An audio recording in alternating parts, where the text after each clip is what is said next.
Hello students of class 6. Good morning.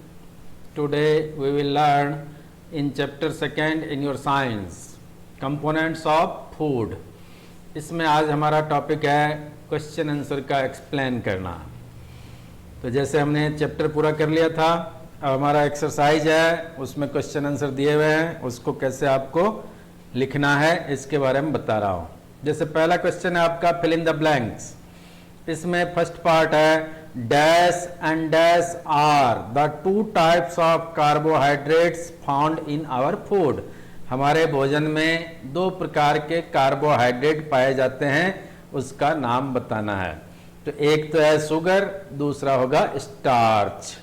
जो sugar है ये सिंपल और जो स्टार्च है ये कॉम्प्लेक्स कहलाते हैं। अब इसका सेकंड क्वेश्चन है dash and dash have no nutrient value. कौन कौन से दो ऐसे अपने कंपोनेंट्स हैं जिसमें पोषक पदार्थ का महत्व नहीं होता है। इसमें आपको बताना है रफेज एंड वाटर। तो रफेज जो कि हम देखते हैं इसमें क्या है, न्यूट्रिएंट आइटम नहीं होता है, लेकिन वर्क बहुत अच्छा करता है। जैसे कॉन्स्टिपेशन के लिए ये काम करता है, अनडाइजेस्टेड फूड को रिमूव करने के लिए काम करता है। और वाटर जो है हमारे बॉडी के लिए बहुत ही महत्वपूर्ण होता है। इसका सबका आपको नोट्स भेजा हुआ है। फिर थर्ड क्वेश्चन है young children are advised to eat more dash rich food.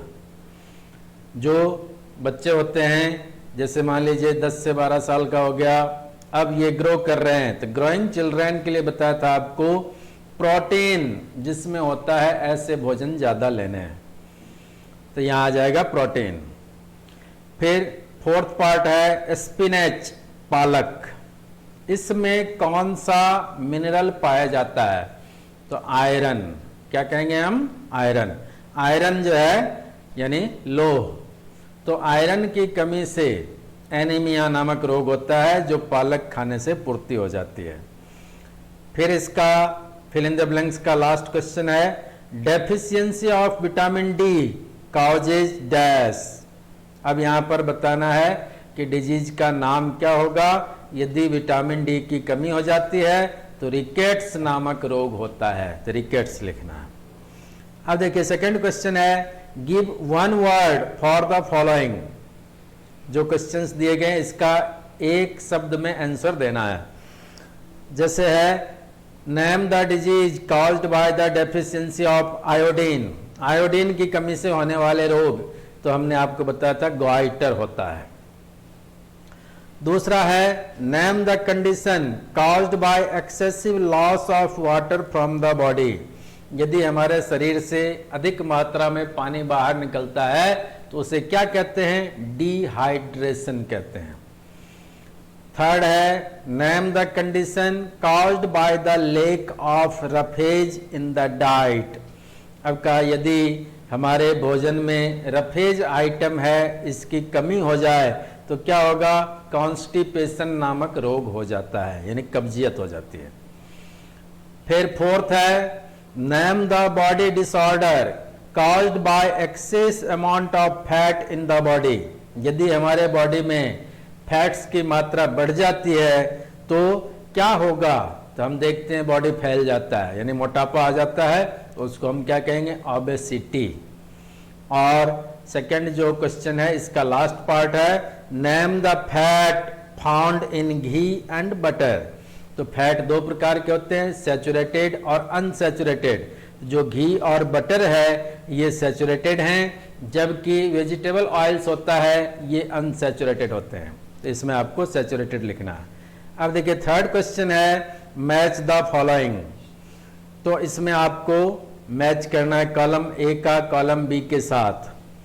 तो जैसे कि प्रोटीन है, घी है, पपाया है, नूडल्स है, साइट्रस फ्रूट हैं। अब इधर कॉलम बी में दिया हुआ फैट, विटामिन ए, क्वासियोरकोर, फिर विटामिन सी और कार्बोहाइड्रेट। अब देखिए प्रोटीन की कमी से हमने पढ़ा था क्वासियोरकोर नामक रोग हो जाता है, तो क्वासियोरकोर से इसको मैच कर दिया जाएगा। फिर है घी में क्या पाया जाता है? फैट से मैच कर देना है। पपाया, ये विटामिन ए। नूडल्स और साइट्रस फ्रूट जो है विटामिन सी है, नूडल्स है जो कि कार्बोहाइड्रेट है, इनको मैच कर देना। अब देखिए फोर्थ क्वेश्चन है, name 3 foods that are rich in starch, fats, proteins. तो स्टार्च जिसमें ज्यादा होता है वैसे 3 भोजन के नाम बताने हैं। तो जैसे सीरियल्स, अनाज है, अनाज में आप देखते हैं कि गेहूं है, चावल है, मक्का है, इस सब में क्या है? स्टार्च पाया जाता है। फैट्स में जैसे घी, बटर, और इसके अलावा हम देखते हैं चीज है, पनीर है, इस सब में फैट्स पाए जाते हैं। प्रोटीन्स जो है सारे दालों में पाए जाते हैं, तो सारे दालों के नाम कोई भी लिख सकते हैं आप। इसके अलावा एग्स, जो अंडा होता है, इसके अंदर सबसे ज्यादा प्रोटीन पाई जाती है। और सोयाबीन, इसमें भी प्रोटीन पाया जाता है। 3 ये लिख देने हैं। आज मैं आपको 5th क्वेश्चन तक बता रहा हूं। इसमें 5th क्वेश्चन है, what are protective foods, why are they called so. Protective food क्या क्या हैं और इनको प्रोटेक्टिव फूड क्यों कहा जाता है? तो हमने पढ़ा था विटामिन्स और मिनरल्स, ये दोनों जो हैं ये प्रोटेक्टिव फूड्स कहलाते हैं। अब क्यों ऐसा होता है? क्योंकि ये हमें विभिन्न प्रकार के बीमारियों से लड़ने की क्षमता उत्पन्न करता है, इसलिए या हम ये कह सकते हैं विभिन्न प्रकार की जो बीमारियां हैं इससे लड़ने के लिए ताकत प्रदान करते हैं, इसलिए इनको क्या कहेंगे? प्रोटेक्टिव फूड कहेंगे। Okay, thank you.